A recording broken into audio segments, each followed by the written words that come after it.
Here's a question that sounds simple but hides a lot of machinery. How does a transformer know which words it's actually allowed to look at? Sometimes you need to hide padding that you only added to square off a batch. Sometimes you need to hide the future so a model can't cheat while it's generating. Both of those, and a surprising amount more, come down to one small, elegant tool applied right before the softmax. It's called the attention mask, and once you understand it, a lot of transformer behavior suddenly clicks into place. Let's dig in. First, let's see the problem a mask is actually solving. Without any mask, every token attends to everything else in the sequence, no questions asked. That includes meaningless filler. When you batch sentences of different lengths together, you pad the short ones with empty tokens, and an unmasked model happily pours attention into that junk, letting nonsense positions pollute the result.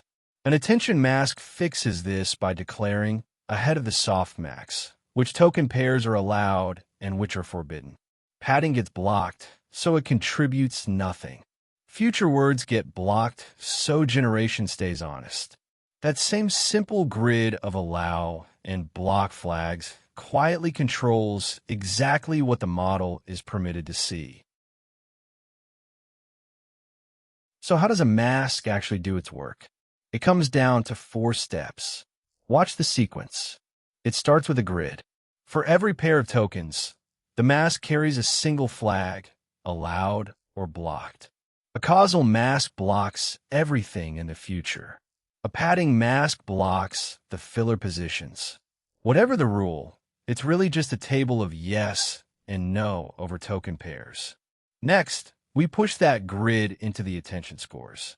Wherever a pair is blocked, we add a huge negative number, effectively negative infinity, to its raw score. The allowed pairs are left exactly as they were. Nothing has been normalized yet, so this is a clean place to step in. Then the softmax runs.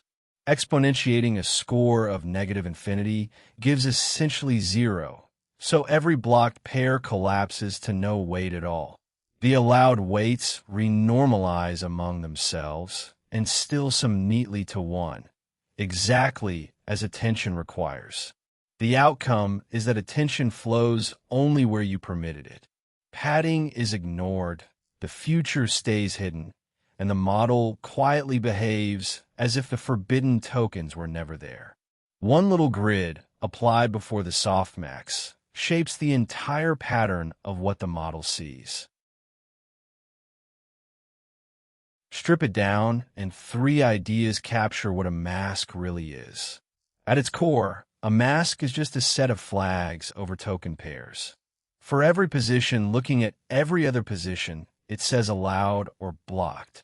That single table decides what each token is even permitted to consider before any of the real math happens.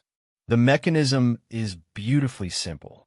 Blocked pairs get their score set to negative infinity before the softmax, so the exponential sends them straight to 0 weight. There's no special case in the code, just one addition that quietly erases the forbidden connections.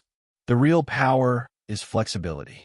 Swap the mask, and the very same attention machinery becomes bidirectional for understanding like BERT, causal for generation like GPT, or restricted to a local window for efficiency.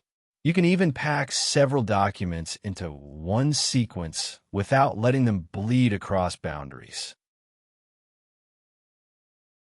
All right, let's lock in the essentials. An attention mask is a grid of allow and block flags that decides which token pairs may attend, applied to the scores just before the softmax. The mask has 2 everyday jobs: hiding padding, the filler added to batch uneven sentences, and hiding the future so a decoder can generate left to right. Mechanically, it sets block scores to a large negative value, so the softmax gives them 0 weight while the allowed weights still sum to 1.